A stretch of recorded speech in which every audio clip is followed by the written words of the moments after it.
ঠাকুর নিজে মা শারদা ও লক্ষ্মীর শিক্ষার ব্যবস্থা করে দেন।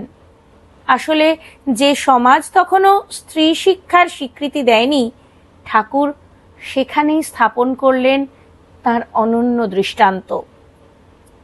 এমনকি ঠাকুরের ভাগ্নের হৃদয় শারদার হাত থেকে বই কেড়ে নিয়ে বলেছিলেন, মেয়েদের বই পড়তে নেই, শেষে কি নাটক নভেল লিখবে? লক্ষ্মী বই ছাড়েননি, বাড়ির মেয়ে বলে তাকে হৃদয় জোরও করতে পারেননি।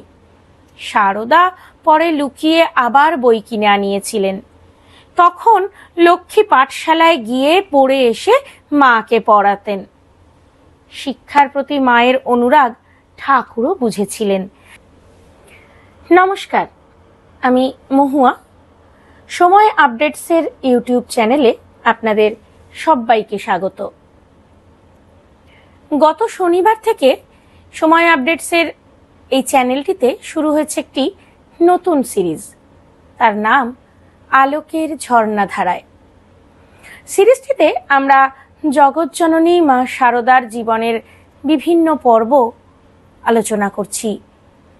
এই পর্বগুলি কলমে সাজিয়ে দিয়েছেন বেথুন কলেজের সংস্কৃত বিভাগের অধ্যাপিকা ডক্টর মৌসুমী চট্টোপাধ্যায়। আজ দ্বিতীয় পর্ব, চলুন শুনি। यथाग्नेर दाहिका शक्ति रामकृष्णे स्थिता हिया सर्वविद्या स्वरूपां तां शारदां प्रणमाम्यहम्।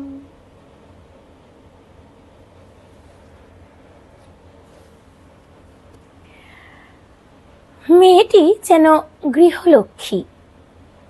পল্লী বাংলার মেয়েরা ছোট থেকেই রন্ধনে নিপুণা হয়ে ওঠে।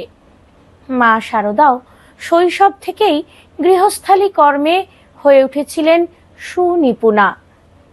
প্রত্যহ ব্রাহ্ম মুহূর্তে উঠে প্রাতকৃত্য সম্পন্ন করে নিজের মাকে তিনি গৃহস্থালীর কাজে সাহায্য করতেন। মা রান্না করতে না পারলে তিনি নিজেই রান্না করতেন। কেবল কচি হাতে ভাতের হাঁড়ি নামাতে পারতেন না, তাকে পিতার সাহায্য নিতে হতো। শারদার 5 ভাই উমেশ, প্রসন্ন, কালীকুমার, বরদা প্রসাদ এবং অভয় গ্রামের পাঠশালায় পড়তে যেতেন। সে সময় স্ত্রী শিক্ষার তেমন প্রচলন ছিল না সমাজে, গ্রামে তো নয়ই। কিন্তু শারদা মায়ের আজীবন শিক্ষার প্রতি অনুরাগ ছিল, তাই তিনি ছোটবেলায় ভাইদের সঙ্গে মাঝে মাঝে পাঠশালায় যেতেন। সেখানে তার কিছু কিছু অক্ষর জ্ঞানও হয়েছিল। বিবাহোত্তর কালে মা ঠাকুরের মেজদাদা রামেশ্বরের মেয়ে লক্ষ্মীমণির সাথে বর্ণ পরিচয় পড়তেন। ঠাকুরের নিজ ব্যবস্থাপনায় দক্ষিণেশ্বর মন্দিরের বাগানের কর্মচারী পীতাম্বরা ভান্ডারীর 11 বছরের ছেলে শরতের সাহায্যে শারদা ও লক্ষ্মীর বর্ণ পরিচয়ের 2য় ভাগ অবধি শিক্ষা হয়েছিল। তবে নিজের শিক্ষা বিষয়ে মা শরতের নাম তেমন করেননি, তাই মনে হয় তার সাহায্য লক্ষ্মী যতটা পেয়েছিলেন তার ততটা সুযোগ হয়নি। এখানে একটা বিষয় উল্লেখনীয় যে ঠাকুর নিজে পুঁথিগত বিদ্যাকে বলতেন চাল কলা বাঁধা বিদ্যা। তার কারণ তারা ব্রাহ্মণ পণ্ডিতের বংশ, পড়ে লিখে দক্ষিণা গ্রহণকারী পৌরোহিত্যই করতে হবে। এই বিদ্যা তো আসলে অপরা বিদ্যা। এই বিষয়ে খুব সহজভাবে একটু দার্শনিক প্রসঙ্গের আলোচনা করা যাক। কেন ঠাকুর পুঁথিগত শিক্ষাকে পছন্দ করতেন না তাও বোঝা দরকার। আমাদের জ্ঞান 4 প্রকারে হয়ে থাকে। 5টি জ্ঞানেন্দ্রিয়ের সঙ্গে যখন জাগতিক বিষয়ের সরাসরি যোগ হয় তখন আমরা প্রত্যক্ষ জ্ঞান লাভ করি। বাকি 3টি জ্ঞান প্রত্যক্ষ জ্ঞানের উপর নির্ভরশীল। যেমন প্রত্যক্ষ জ্ঞানের উপর ভিত্তি করে আমরা কিছু অনুমান করে থাকি, তাকে দার্শনিক ভাষায় অনুমিতি বলে। আবার প্রত্যক্ষ জ্ঞানের উপর নির্ভর করেই আমাদের একটি বস্তুর সঙ্গে অপর একটি বস্তুর সাদৃশ্য জ্ঞান হয়, একে তুলনাত্মক জ্ঞান বলে। বাকি রইল শাব্দ জ্ঞান, যা শব্দোচ্চারণের মাধ্যমে একে অপরের সঙ্গে কথা বলে বা বই পড়ে শব্দার্থ জ্ঞানের মাধ্যমে হয়। অতএব শাস্ত্রের জ্ঞানও শাব্দ জ্ঞানই। এই 4 প্রকার জ্ঞানকেই উপনিষদ বা বেদান্ত দর্শন নিকৃষ্ট জ্ঞান বা অপরাবিদ্যা বলেছে।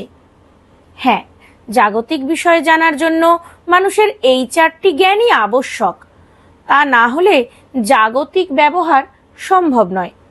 কিন্তু এই 4টি জ্ঞানের দ্বারাই মানুষ নিজেকে জানতে পারে না, অর্থাৎ আত্মচেতনার বোধ তার হয় না।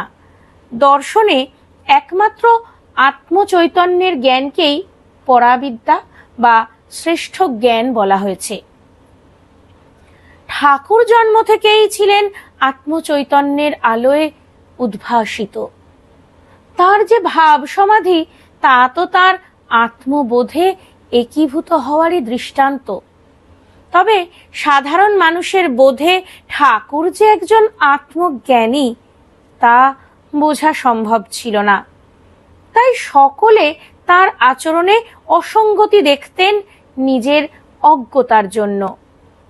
সেই পরাবিদ্যার যিনি শ্রেষ্ঠ সাধক, পরমহংস, তিনি কেন অপরাবিদ্যারূপী অক্ষর শিক্ষা করবেন?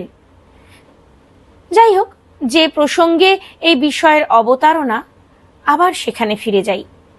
এখানে লক্ষণীয় হলো যে ঠাকুর নিজে মা শারদা ও লক্ষ্মীর শিক্ষার ব্যবস্থা করে দেন। আসলে যে সমাজ তখনও স্ত্রী শিক্ষার স্বীকৃতি দেয়নি, ঠাকুর সেখানেই স্থাপন করলেন তার অনন্য দৃষ্টান্ত। এমনকি ঠাকুরের ভাগ্নের হৃদয় শারদার হাত থেকে বই কেড়ে নিয়ে বলেছিলেন, মেয়েদের বই পড়তে নেই, শেষে কি নাটক নভেল লিখবে? লক্ষ্মী বই ছাড়েননি। বাড়ির মেয়ে বলে তাকে হৃদয় জোরও করতে পারেননি। শারদা পরে লুকিয়ে আবার বই কিনে আনিয়েছিলেন।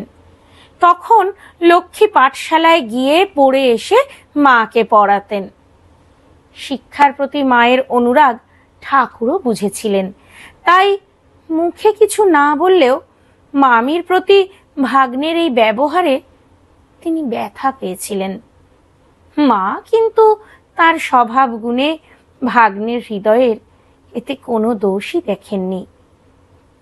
ঠাকুর যখন চিকিৎসার জন্য শ্যামপুকুরে ছিলেন, তখন ভবমুখুজ্জেদের একটি মেয়ে রোজ শারদার সঙ্গে গঙ্গা স্নানের কালে তাকে পড়াতো এবং আগের পড়াও ধরত।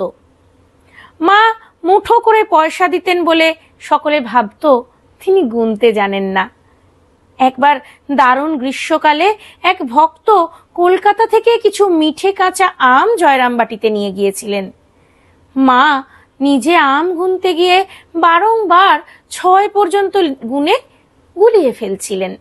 শেষে বললেন, বাবা তুমি গুনে নাও। আবার হয়তো কোনো ভক্তের কাছে কখনো জানতে চেয়েছেন 6 গন্ডায় কত হয়। ভক্তের উত্তর শুনে তিনি শিশুর মতো হেসে উঠেছেন। অথচ শারদা মা তার দীক্ষিত ভক্তকে 108 বার জপের সংখ্যা বুঝিয়ে দিয়েছেন। নিজেরও লক্ষ জপের সংখ্যার হিসেব রাখতে পারতেন তিনি। আসলে অবগুণ্ঠনবতী অন্তর্যামী মা শারদা নিজের দৈব স্বরূপকে গোপন রাখতে পারতেন। কখনো তা কারো কাছে প্রকাশ পেলে তারা তার স্বরূপ সহ্য করতে পারত না। এরকমই একটি ঘটনার উল্লেখ করেছেন মায়ের সখী অঘোরমণি দেবী।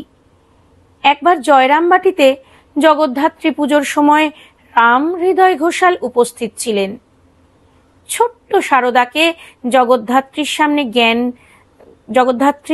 ধ্যান করতে দেখে তিনি অবাক হয়ে অনেকক্ষণ দেখতে লাগলেন।